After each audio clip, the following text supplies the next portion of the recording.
오늘 본문은 예수님이 갈릴리 일대에서 치유 사역을 계속하시면서 나병 환자를 고치시고 그에게 그 사실을 소문내지 말라고 하시는 내용입니다. 그러면 왜 예수님은 그 나병 환자에게 소문을 내지 말라고 하셨을까요? 이왕 사람들에게 하나님 나라의 좋은 소식을 전하려고 다니신다면 더 많이 알리는 것이 좋지 않을까요? 왜 그 사람이 그토록 강하게 아무 말도 하지 말라고 하셨을까요? 1장 35절입니다. 새벽 아직도 밝기 전에 예수께서 일어나 나가 한적한 곳으로 가서 거기서 기도하시더니 예수께서 안식일 날 해당에서 권위 있는 말씀을 선포하시고 또한 귀신 들린 사람과 병자들을 치유하시고 난 뒤 몸이 피곤함에도 불구하고 이른 새벽 한적한 곳에 가서 기도하셨다고 마가는 말하고 있습니다. 이때 예수님은 무슨 기도를 하셨을까요? 지금 예수님은 갈릴리 전역으로 복음을 전하시려고 하고 계십니다. 그러므로 이 점에 대해서 하나님과 깊은 교감의 기도를 했을 것입니다. 이처럼 우리들의 사역은 우리들의 힘과 능력으로 하는 것이 아니라 하나님의 역사하심으로 해야 하는 것입니다. 그래야만 우리들은 하나님께 영광을 돌릴 수 있는 것입니다. 만약에 우리들의 능력과 경험으로 하나님 나라의 일을 한다면 결국엔 우리들은 자신에게 영광을 돌리게 된다는 것을 알아야 할 것입니다. 이런 경우를 수많은 사역자를 통해 우리들이 잘 알고 있을 것입니다. 이에 시몬과 제자들이 예수님에게 많은 사람들이 주를 찾는다고 말합니다. 1장 38에서 39절입니다. 이르시되 우리가 다른 가까운 마을들로 가자. 거기서도 전도하리니 내가 이를 위하여 왔노라 하시고 이에 온 갈릴리에 다니면서 저희 여러 회당에서 전도하시고 또 귀신을 내쫓으시더라. 본문은 예수님이 그 새벽에 하나님께 기도한 응답이었을 것입니다. 한 곳에 있지 말고 가서 복음을 전하라. 이런 응답을 받지 않았을까요?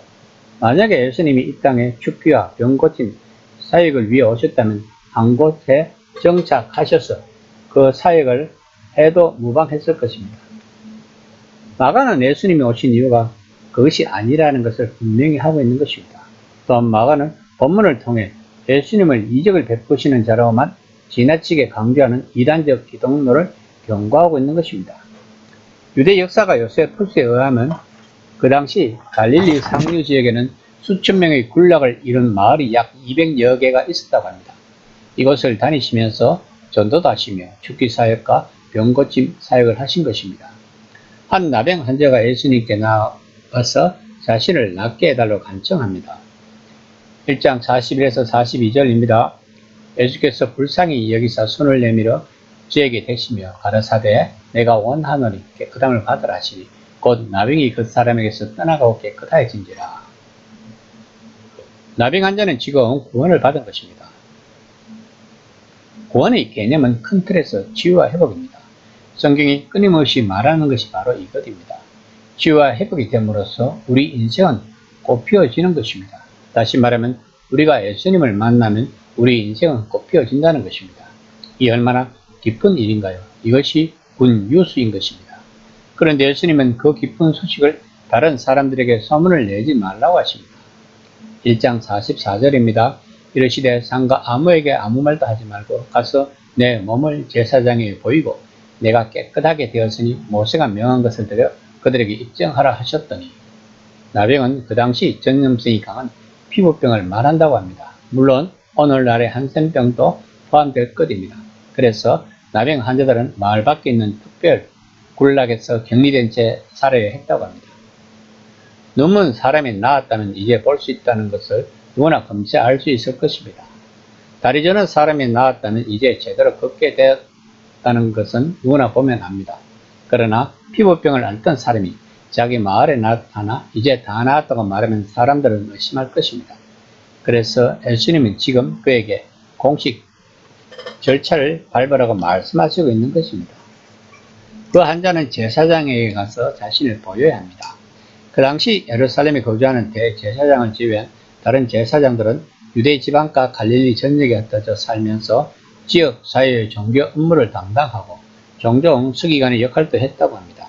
그래서 그 피부병 환자는 먼저 지역 제사장에게 보이고 난 후에 다음번 예루살렘에 갈 때 요구된 희생제물을 드려서 자신을 고쳐주신 하나님께 공식적으로 감사를 드리고, 그래서 자신이 깨끗해졌다는 깨끗해졌다는 확실한 인정을 공적으로 받아야 해야 합니다.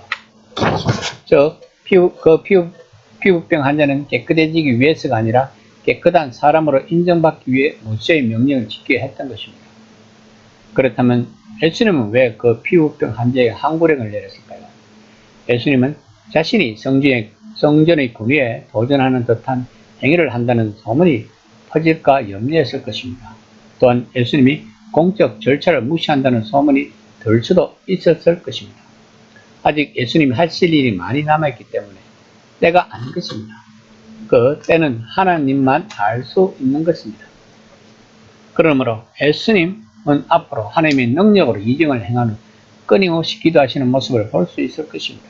그러나 예수님의 엄정한 경고에도 그 피부병 환자는 소문을 내어서 예수님은 사람들이 많은 것을 피하시면서 한적한 곳으로 다니었는데도 불구하고 많은 사람들이 예수님에게 모이고 있다고 마가는 45절에서 말하고 있습니다.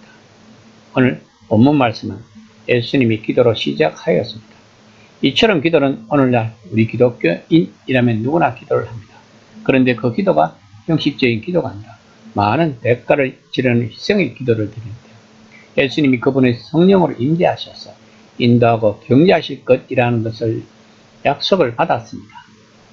그 약속에는 언제 말하고 언제 침묵해야 할지를 알고, 우리가 하는 일을 비밀로 해야 할 때는 언제고 공개적으로 축하해야 할 때는 언제인지를 아는 분별력도 포함될 것입니다.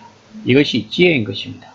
그러나 본문의 경우처럼 그래도 말이 새어나간다면, 그래서 우리가 하나님 나라의 백성으로서 이 세상에 예수님의 사랑과 능력을 전한 대가를 치르게 된다면 우리는 기도를 통해서 예수님이 우리와 함께 하시리라는 것을 확신을 가질 수 있을 것입니다. 이 시간 나는 기도의 능력을 체감하고 있는지 한번 생각해 보는 시간이 되었으면 합니다.